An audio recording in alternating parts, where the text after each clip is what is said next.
Y vamos a leer desde los versículos 18 al 27. Romanos capítulo 8, versículos 18 al 27. Dice así el apóstol Pablo, inspirado por el Espíritu Santo: pues considero que los sufrimientos de este tiempo presente no son dignos de ser comparados con la gloria venidera que nos ha de ser revelada o que ha de manifestarse. Porque el anhelo profundo de la creación es aguardar ansiosamente la revelación de los hijos de Dios. Porque la creación fue sometida a vanidad, no de su propia voluntad, sino por causa de aquel que la sometió en la esperanza. La esperanza de que la creación misma será también liberada de la esclavitud de la corrupción a la libertad gloriosa de los hijos de Dios. Pues sabemos que la creación entera gime a una, y a una sufre dolores de parto hasta ahora. Y no solo ella, sino que también nosotros mismos, que tenemos la primicia del Espíritu, aún nosotros mismos gemimos en nuestro interior, aguardando ansiosamente la adopción como hijos, la redención de nuestro cuerpo. Porque en esperanza hemos sido salvos, pero la esperanza que se ve no es esperanza, pues porque es esperar lo que uno ve. Pero si esperamos lo que no vemos, con paciencia lo aguardamos. Y de la misma manera también el Espíritu nos ayuda en nuestra debilidad. Porque no sabemos orar como debiéramos, o no sabemos orar como conviene. Pero el Espíritu mismo intercede por nosotros con gemidos indecibles. Y aquel que escudriña los corazones sabe cuál es el sentir del Espíritu, porque Él intercede por los santos conforme a la voluntad de Dios. Padre amado, yo te pido que tú hoy nos hables a nuestro corazón a través de tu palabra. Te pido que puedas tocar cada uno de los corazones que hoy están escuchando y van a recibir tu palabra. Que a través de tu Espíritu puedas abrirnos el entendimiento y puedas permitir que tu palabra nos transforme y nos cambie. Incluso si hay alguien que todavía no es de ti, que lo sea. Te lo pedimos todo en el nombre de Jesús. Amén. Mirad, como bien sabemos, en nuestro día a día tomamos decisiones que son difíciles e incluso nos sacrificamos haciendo cosas costosas, pero lo hacemos cuando pensamos que el resultado merece la pena. Y esto es el combustible que nos permite prepararnos para hacer algo, esforzarnos para hacer algo. Esto es lo que permite que seamos constantes, incluso que aún cuando se nos ponen las cosas difíciles y cuesta arriba, nosotros tengamos constancia y busquemos hacer la cosa. Así que para continuar cualquier proyecto necesitamos seguir viendo que hacer lo que merece la pena. Y cuando lo abandonamos, ¿por qué lo dejamos de hacer? Porque evaluamos y decimos, esto no merece la pena. Y ahora quiero hablarte directamente. Cuando atraviesas dificultades, ¿sientes que merece la pena seguir siendo fiel al Señor? En tu día a día o ahora mismo, ¿crees que merece la pena seguir siendo cristiano? ¿Crees en tu día a día y ahora mismo que merece la pena o sientes que merece la pena servir al Señor? Y Pablo nos responde a esta pregunta en el versículo 18. Aunque primeramente tenemos que ver un poco el versículo 17. En el versículo 17 nos dice, y podemos leerlo, y si somos hijos, y aquí se refiere a si somos hijos de Dios, si somos hijos, ¿somos qué? Somos herederos. Herederos de Dios y coherederos con Cristo. Pues, si ahora sufrimos con Él, también tendremos parte con Él en la gloria. Aquí Pablo nos dice que el sufrimiento es parte de nuestra ¿qué? De nuestra identificación con Cristo. Por tanto, es inevitable que padezcamos con Él. Y esto podría llevarnos a la cuestión de que podríamos sentirnos tentados, ¿no? Abandonar. Me tengo que identificar con Cristo en su sufrimiento. Esto a veces conlleva mal sabor de boca, situaciones que uno no desea. Y claro, a fin de cuentas es posible que tú te digas, ¿no sería mejor acaso servir a ciertos deseos que a veces nos vienen a la mente y nos tientan? ¿No sería mejor vivir como la mayoría vive y no complicarnos tanto? ¿No es mejor evitar el riesgo de que nos puedan señalar por nuestra fe? Pero en el versículo 17 y 18 podemos sacar las siguientes conclusiones. La primera de ellas es que los sufrimientos en el cristiano son inseparables de la gloria, pero no son comparables. Los sufrimientos por ser cristianos son inseparables de la gloria, pero lo que aquí dice Pablo es que no son comparables. Los sufrimientos de ahora no son dignos de compararse con la gloria venidera que ha de manifestarse. Y cuando aquí Pablo habla de aflicciones, está hablando de un estado de gran sufrimiento. Está hablando de verdadera angustia. Y aquí está hablando de una persona que realmente es una experta en sufrimiento. Nosotros podemos leer la segunda carta a los Corintios y sabemos por ella de los padecimientos de Pablo. A veces cárceles, azotes, gente que le golpeaba con varas, naufragio, peligro, hambre, sed, frío y desnudez. Todos y cada uno de los que estamos aquí somos probados por el Señor, pero yo creo que ninguno de nosotros hemos sido probados como Pablo lo fue. Así que está hablando de ese tipo de sufrimiento. Y contemplando ese tipo de sufrimientos, Pablo dice lo siguiente: todos estos sufrimientos, los azotes, los cárceles, el naufragio, el peligro de que muera, no son nada comparables con la gloria venidera que ha de manifestarse. En 2 Corintios capítulo 4, versículos 16-18, dice lo siguiente el apóstol Pablo: por tanto no desfallecemos. Antes bien, aunque nuestro hombre exterior va decayendo, y seguramente que sentirá el cansancio de esta vida, van pasando los años y ya están en forma como antes, pero dice lo siguiente: sin embargo, nuestro hombre interior, ¿qué es lo que está haciendo? Se está renovando de día en día. Y fijaos la conclusión que llega, que es similar a la de este versículo 18. Pues esta aflicción, mirad cómo la define: esta aflicción, este sufrimiento leve y pasajero, dice, nos produce un eterno peso de ¿qué? Un eterno peso de gloria, dice, que sobrepasa ¿qué? Sobrepasa toda comparación. Pero claro, esta visión no la va a obtener si no llega a lo siguiente que aquí el apóstol Pablo va a seguir diciendo: al no poner nuestra vista en las cosas que se ven, sino en las que no se ven. Porque las cosas que se ven, ¿cómo son? Temporales. Pero las que no se ven son eternas. Dice un autor que si permitimos que las dificultades de esta vida absorban nuestra atención, borrarán efectivamente la gloria que nos espera. Nuestra atención debe centrarse en las cosas que, como dice Pablo en Colosenses, en las cosas de arriba, en las preocupaciones que tienen que ver con ¿qué? Con los asuntos del reino de Dios.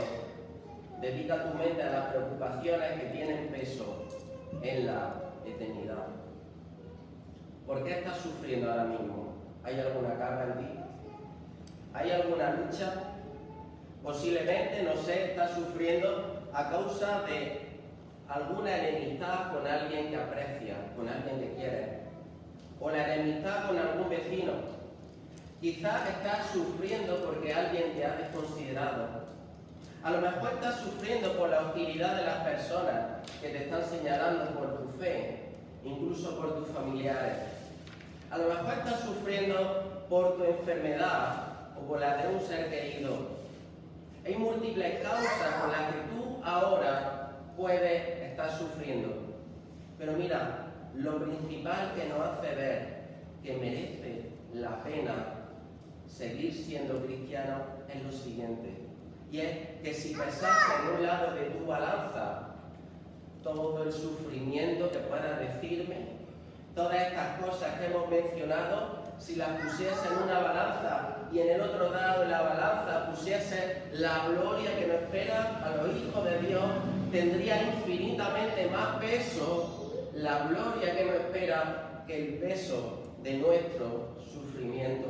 Amén. Y esto no lo digo yo, que estoy en un país occidental y que hay gente que me considera que la vida me va muy bien. Esto le está diciendo alguien que tiene un doctorado, una cátedra en el sufrimiento, como es el apóstol Pablo.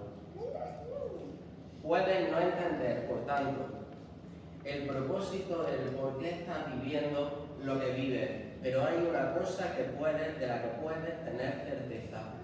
Aquí ha hablado el apóstol Pablo de que toda aflicción, ¿cómo es? Lo repetimos de nuevo, es leve y ¿cómo? Y es pasajera. Por tanto, es temporal, pero Dios tiene una eternidad para recompensarte. ¿Eres por tanto capaz de ver que merece la pena seguir en la lucha? Mira, en este caminar puede ser que tengas varias objeciones. Una de ellas es que pienses que, y en cierta manera es verdad, piensas que el mundo en el que vivimos no es un sitio seguro y te parece que no va a cambiar. Mira, yo ahora tengo 2 alumnas que están en Israel, que fueron con sus padres a Israel. Ellas estaban seguras, estaban en Rus, viven en Rus, totalmente seguras, pero ahora están en Israel. Y le he escrito y me han dicho que a ver si pueden el lunes coger un avión, porque el cónsul de Israel le ha dicho que a lo mejor sí puede, pero ahora mismo ellas no están seguras. Así que es verdad que el mundo en el que vivimos no es un mundo seguro. He aquí el dilema. Cuando te das cuenta que como cristiano no estás exento de ciertas cosas, aún de las que crees que sí, y experimentas la enfermedad, los accidentes, las catástrofes naturales, la guerra o por ejemplo el paro, creo que es claro, ¿no? El cristiano no está exento de estas cosas. Pero encima, como resulta que a veces incluso podemos sufrir el desprecio de la gente por nuestra fe, podemos sufrir la oposición más férrea del enemigo, y tú dices, si no estoy exento de esto, de esta inseguridad en este mundo, realmente merece la pena. Pero el apóstol Pablo no solamente quiere que utilices una gafa para ver de cerca, sino quiere que veas con la progresiva de la fe. No solamente que contemples tu situación desde una perspectiva cercana, sino que mires más allá. Te desanima contemplar y sufrir el despropósito de esta vida y te hace la pregunta de ¿cómo puede Dios permitir esta situación que estoy viviendo? Y aquí el apóstol Pablo en estos versículos nos presenta una situación que de forma, digamos, implícita está, y es que el apóstol Pablo nos lleva al origen, a los primeros seres humanos, y ya sabes la historia de Adán y Eva. La historia de Adán y Eva representa, entre otras cosas, el que los seres humanos tomamos otro camino diferente al de Dios. Y lo que hizo Dios como consecuencia del pecado de Adán, creo que ya lo sabes. Él declaró que maldita sería la tierra por nuestra causa. Aquí dice el apóstol Pablo de que Dios lo sometió todo a ¿qué? Todo a frustración. La tierra fue maldita por causa de Adán, él fue el responsable. Pero Dios dictaminó esto. Y mirad, la palabra frustración en este versículo se refiere tanto a la mortalidad de las cosas creadas, todo está bajo muerte a causa del pecado, y es por esto que dice aquí que la creación gime a una, esperando su salvación.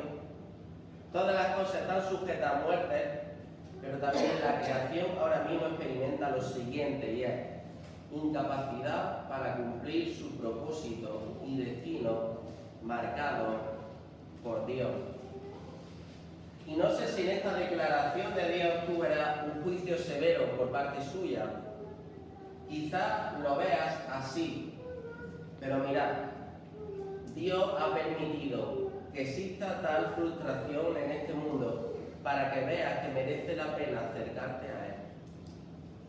Que solamente en Él puedes encontrar la satisfacción, el descanso que necesitas. Él no quiere, Él sometió toda frustración porque no quiere que la gente se pierda buscando el propósito en aquello que no se lo da. ¿Dónde buscas el propósito en tu vida? Y Él, Dios, a través de someter todas las cosas a frustración, está pensando en ti, está pensando en que te acerques a Él. Él quiere conducirte a Él, porque es lo que realmente merece la pena. Él no quiere quedarte los días de tu vida en aquello que no merece la pena. Por tanto, es verdad, ¿no?, que no estamos exentos de las calamidades, pero la diferencia está en que las miramos con la progresiva de la fe. Y podemos clamar, por tanto, en nuestro corazón que merece la pena seguir viviendo. Dios quiere que toda persona se dé cuenta que en su Hijo está la solución. Dios quiere que toda persona se dé cuenta de que en Cristo está la respuesta, que solo en Él podemos encontrar descanso, esperanza, consuelo y propósito. Que nuestro mundo está mal por las enemistades que se produjeron en la caída, la vemos narrada en Génesis 3. Enemistades entre las personas, enemistades entre el hombre y la mujer, entre nosotros y el medio ambiente, pero sobre todo enemistad entre nosotros, los seres humanos, y Dios. Y claro, el ser humano intenta resolver esas enemistades con ideales que prometen ser la solución. Formas que nosotros fabricamos que realmente son inútiles, pero solamente en Cristo está la reparación posible. Solamente en Cristo está la salvación, no solamente de nosotros, sino la salvación de todo el orden que existe. Por ejemplo, en Colosenses 1:20 dice: y por medio de Él, está hablando de Jesús y está diciendo que por medio de Él el propósito de Dios era reconciliar todas las cosas consigo. ¿Cómo? El método de Dios, habiendo hecho la paz por medio de la sangre de ¿qué? De la sangre de su cruz. Y dice, por medio de Él, repito, si no nos ha quedado claro, ya sean las cosas que están en la tierra como las que están en los cielos. La creación gime como mujer parturienta. La salvación definitiva de Dios, por tanto, que está en periodo de parto. El hecho de que ya no habrá más muerte, llanto, clamor ni dolor ya se ha gestado. Y se ha gestado en la persona de Jesucristo. Y ahora está en el parto. Tus luchas diarias te hacen sentirte débil. Mira, hay algo maravilloso que descubrí en este pasaje, cuando habla de que la creación espera la liberación de los hijos de Dios. Mira, esta expresión presenta el matiz de que, en primer lugar, si nos vamos al Génesis, ¿quién ocasionó que maldita fuese la tierra? El ser humano. Pero tú y yo en Cristo Jesús vamos a ser los primeros glorificados, y la creación después de nosotros, ¿qué será? Será también glorificada. Así que se revierte lo que Adán hizo. En Cristo Jesús nosotros somos glorificados, y es por eso que la creación espera esa manifestación. la creación espera que se realice esta salvación definitiva. Dios quiere que hoy, como hijo suyo, descanses en que todo despropósito será desbaratado. Que en tus luchas diarias mires hacia algo, hacia lo que has de ser, hacia lo que será, y que veas que merece la pena levantar el vuelo.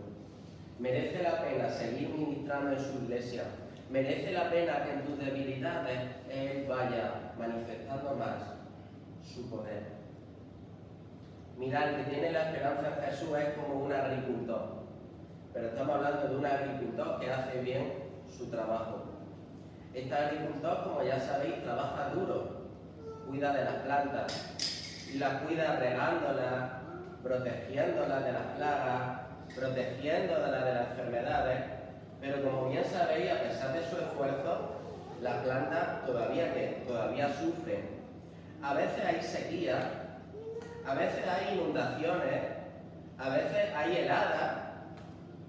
Claro, el agricultor sabe que no puede controlar el clima o las condiciones del suelo, pero ¿qué es lo que hace? Él sigue trabajando, el agricultor sigue trabajando y sigue esperando. Hasta que un día, ¿qué sucede? Las plantas comienzan a dar fruto.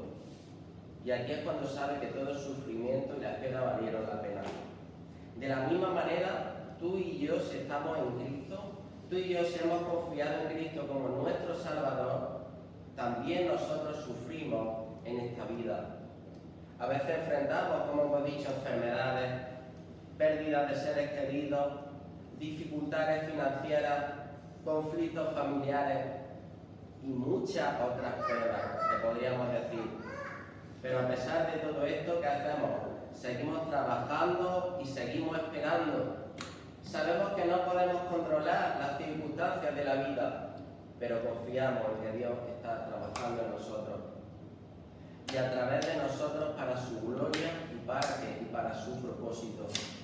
Y un día, cuando Cristo regrese, seremos manifestados como los hijos de Dios. Toda nuestra espera, todo nuestro sufrimiento habrá valido la pena. Merece la pena agradecer por tu lucha a Dios, porque aunque te sientes débil, aún no se ha manifestado lo que seremos. Merece la pena soportar aún incluso que te ridiculicen por tu fe, porque un día aquellos que lo hacen serán ridiculizados. Merece la pena que sigas teniendo ilusión de llevar a cabo tu ministerio, porque tiene repercusión en la eternidad. Merece la pena que sigas poniendo toda tu vida, toda el área de tu vida en sus manos, porque solamente Él tiene los mejores planes para ti, no tú, no yo, sino Él. Por tanto, merece la pena hoy secar tus lágrimas, porque lo mejor todavía está por llegar. ¿Cómo está tu balanza ahora mismo? ¿Ves más peso en la aflicción que en la gloria venidera? Mira, a veces también te puede venir el siguiente pensamiento, y a esta respuesta contesto con los versículos 23 al 26. A lo mejor dices, vale, entonces solamente disfruto de mi esperanza cristiana en el futuro, y ahora en el presente solamente me toca resignarme. ¿Qué pensáis? Que no es así. Por tanto, tampoco se trata de que hoy tengas que vivir como el que está encarcelado y que está pagando una pena temporalmente en este mundo y que tiene simplemente la esperanza de que va a salir libre y que va a ser mejor.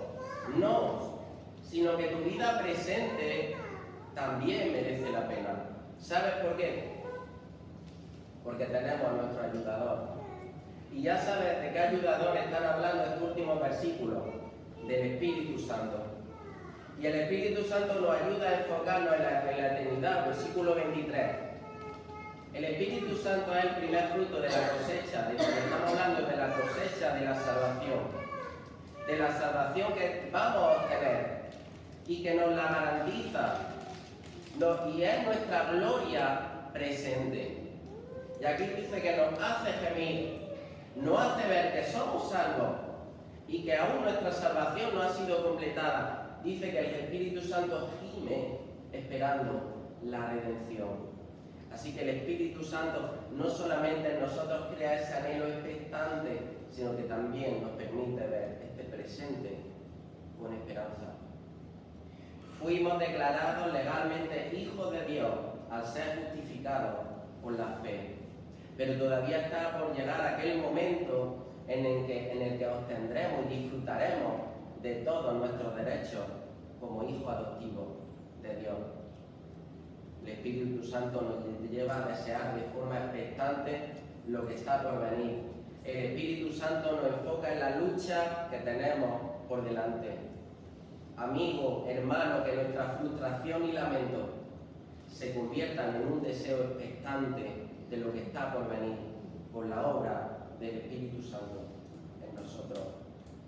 Pero también por el Espíritu Santo experimentamos esa transformación. Mirad, cuando por el Espíritu Santo estamos poniendo nuestra esperanza en la gloria venidera, frente a las dificultades, ¿sabéis lo que Él nos está generando? Según los versículos 24, 25, Él nos está generando paciencia, perseverancia. Ese término que, si lo definimos bien con respecto al idioma original, está hablando de que el Espíritu Santo lo que nos genera es resistencia frente a las dificultades. Así que hoy en tu día a día el Espíritu Santo está redimiendo parte de tu vida, haciéndote más fuerte, porque te está haciendo más similar a la persona de Cristo. Pero mirad, a veces sucede que somos débiles. Bueno, no, a veces somos débiles, esto es una declaración. Y somos ignorantes. Y claro, a veces estamos en los desiertos más cálidos y en los hornos más calientes, en los desiertos más secos y en los hornos más calientes. Y resulta que no sabes cómo orar, no sabemos cómo orar, no sabemos qué palabras decir. Quizás la pena de lo que estás viviendo te abruma tanto que no quieres ni orar al Señor. Y estás descuidando ese tiempo de oración. No tienes fuerza ni para hablar al Señor. No tienes fuerza para hablar, para orar al Señor. Y a lo mejor te preguntas si estás orando correctamente. Y a veces hasta te encontrarás con personas, y este tipo de personas hay que amarlas también, ¿vale? Pero a veces te encontrarás con personas que quizás te dirán que estás en una determinada circunstancia porque no has orado bien, o porque no has orado lo suficiente, echando de esta manera sal a tu herida. Mira, yo recuerdo una vez, cuando yo tenía 15 años, y fui a un viaje a Francia con algunos compañeros de mi instituto y con otros alumnos de otro instituto. Fui de los que se apuntó a un programa de estudiantes de intercambio. Bueno, realmente no era intercambio porque cuando nosotros íbamos a Francia, estábamos en la casa de los padres de nuestro correspondiente y después nuestro correspondiente venía a la casa de nuestros padres. Y os tengo que reconocer una cosa, yo precisamente no era muy bueno en francés. En ocasiones suspendí francés, pero ya os podéis imaginar qué interés podía tener con 15 años para ir al viaje a Francia. Así que fui a Francia sin tener mucha idea de francés, y cuando iba para allá, porque os podéis imaginar que desde Linares a Francia hubo un viaje largo de varias horas. Recuerdo que cogimos el autobús a las 5 de la mañana y llegamos al sitio a las 6 de la tarde, y eso que era el sur de Francia. Yo por ese viaje estaba pensando, ay, ¿qué será de mí cuando llegue allí y no se enteren conmigo, o yo no me entere, lo que otros me digan? Y cuando llegué allí, resulta que uno de los alumnos se fue con padres chinos, otro de los alumnos se fue con padres italianos, y cuando me tocó a mí me fui con padres españoles, ¿vale? Y mi correspondiente era bilingüe. Además, de hecho, la madre de la casa era profesora de español, así que os ya imagináis. Y mi correspondiente, mi compañero de casa, el hijo de esos padres, hablaba perfectamente el francés, obviamente, porque vivía allí, pero perfectamente el español. Y él era nuestro traductor. Así que ninguno aprendimos apenas francés, Porque cuando queríamos entendernos con los franceses, y ojo, cuando los franceses querían entenderse con nosotros, llamábamos al traductor, ¿no? ¿Y por qué os estoy contando esto? Porque mira, cuando los creyentes se encuentran en situaciones de desesperación y dolor, dice aquí que el Espíritu Santo intercede por ellos con gemidos sin palabras y le ayuda a orar con respecto a la voluntad de Dios. Él es el que traduce nuestras oraciones cuando nosotros no sabemos cómo orar. Él le presenta al Padre las necesidades que nosotros tenemos profundamente, incluso que nosotros no conocemos tan bien como el Espíritu Santo conoce, el cual escudriña nuestros corazones. Por tanto, el Espíritu Santo es nuestro intérprete divino. Hay un autor que dice lo siguiente: así los hijos de Dios tienen dos intercesores divinos. Esto lo escribe un tal John Murray. Da igual si no conoces quién es John Murray, ¿vale? Dice: Cristo es su intercesor, el intercesor del creyente en el tribunal del cielo, mientras que el Espíritu Santo es el intercesor del creyente en la esfera de sus corazones. ¿Por qué merece la pena ser cristiano? ¿Por qué merece la pena seguir a Cristo? ¿Por qué merece la pena luchar contra la tentación? ¿Por qué merece la pena seguir al Señor llevando nuestra cruz cada día? ¿Por qué merece la pena aferrarte al Señor en momentos turbulentos? Concluimos que por lo que ha de venir, pero no solamente por el futuro que nos espera glorioso, sino por la ayuda y el consuelo que hoy recibimos por el Espíritu Santo. Así que en vista de lo anterior, creo que no nos estamos dejando nada cuando declaramos que el cristiano es la persona más afortunada del universo. Creo que no me estoy dejando nada, no nos estamos dejando nada cuando declaramos esto. Así que te repito la siguiente pregunta: ¿cómo llevas tu balanza ahora? ¿O cómo llevabas tu balanza antes de entrar aquí, a la iglesia? ¿Cómo la llevabas? ¿Realmente la llevas bien balanceada? Y también me dirijo a ti: si aún no has creído en Cristo, si aún no has creído que en Cristo hay una esperanza muchísimo mayor que todo lo que este mundo puede ofrecerte, sea bueno o sea malo, a que pongas tu confianza en el único y suficiente Salvador, aquel que te ayuda en tus debilidades, aquel en el único en el que puedes poner tu esperanza en este mundo que a veces nos da sin sabor de boca. Así que yo también te llamo hoy, si todavía no lo has hecho, a que aceptes el amor de Dios que se reveló cuando Él entregó a su Hijo por ti, para que tú vivas realmente esperanzado. Que el Señor bendiga su palabra. Amén.